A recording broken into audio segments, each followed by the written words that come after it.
Nauru merupakan salah satu negara kepulauan terkecil di dunia yang tidak memiliki ibu kota. Seluruh wilayahnya hanya berupa satu pulau koral dengan luas sekitar 21 km persegi dan dihuni oleh sekitar 10.000 jiwa. Negara ini bahkan tidak memiliki sungai, tidak punya situs warisan dunia, serta tidak memiliki kawasan lindung. Nauru hanya memiliki jalan sekitar 29 km dan rel kereta api sepanjang 3,5 km. Nauru terletak di kawasan Mikronesia dan Polinesia yang tercatat sejak 3.000 tahun yang lalu. Negara ini pernah dianeksasi Jerman pada tahun 1888, diperintah oleh Inggris, Australia, dan Selandia Baru di bawah mandat Liga Bangsa-Bangsa setelah Perang Dunia Pertama. Negara ini juga pernah dikuasai Jepang pada tahun 1942 dan kemudian dikuasai kembali oleh Inggris, Australia, dan Selandia Baru. Kemudian, di bawah Perjanjian Perserikatan Bangsa-Bangsa tahun 1966, Nauru mendapat kemerdekaan penuh dan berdiri sebagai negara republik 2 tahun kemudian.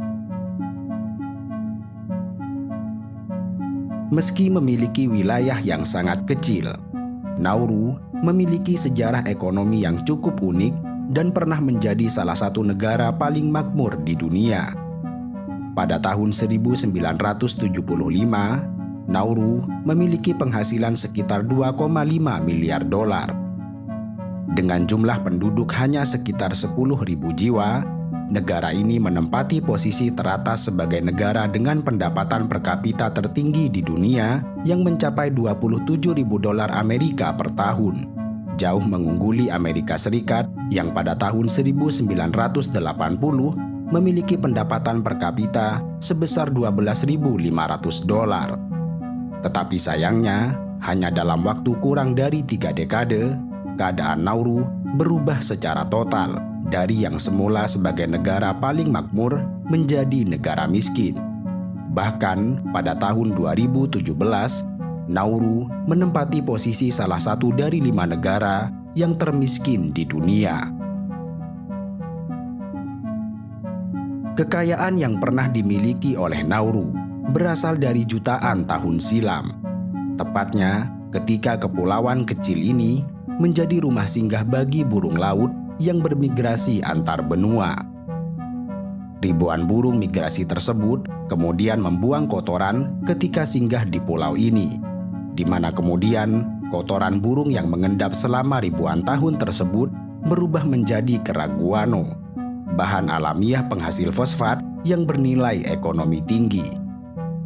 Maka, ketika Nauru meraih kemerdekaannya pada 13 Januari tahun 1968, diperkirakan terdapat sekitar 60 hingga 70 juta ton cadangan fosfat di negara ini, di mana sejak saat itu, pemerintah dan rakyat Nauru bisa menikmati hasil kekayaan alam mereka. Selama 1 dekade antara tahun 1974 hingga tahun 1980-an, segala kemewahan benar-benar menjadi milik masyarakat Nauru.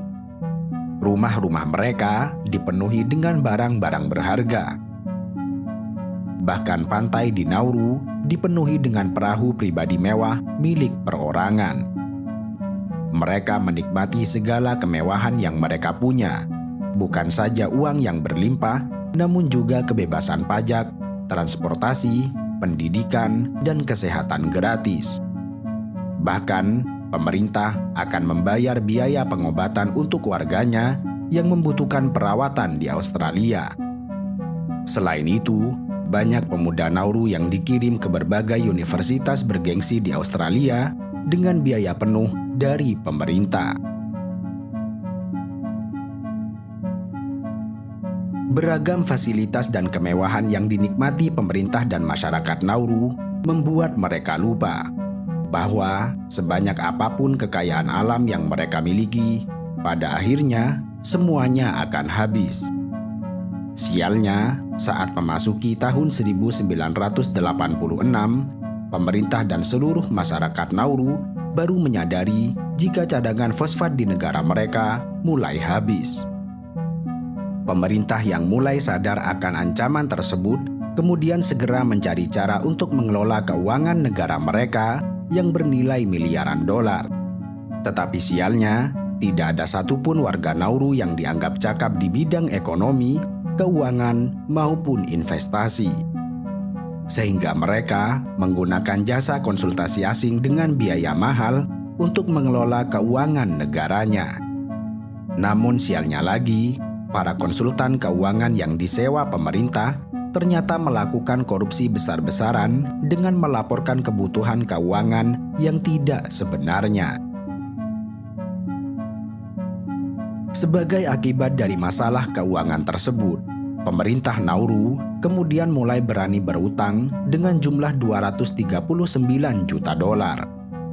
Di mana kemudian, karena pemerintah Nauru tidak mampu untuk membayar utang-utang tersebut, banyak aset mereka di luar negeri disita pengadilan.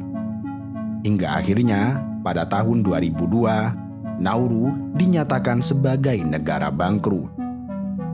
Selain telah bangkrut secara ekonomi, yang paling menyedihkan, semua lahan di negara ini tidak dapat dijadikan lahan pertanian atau perkebunan.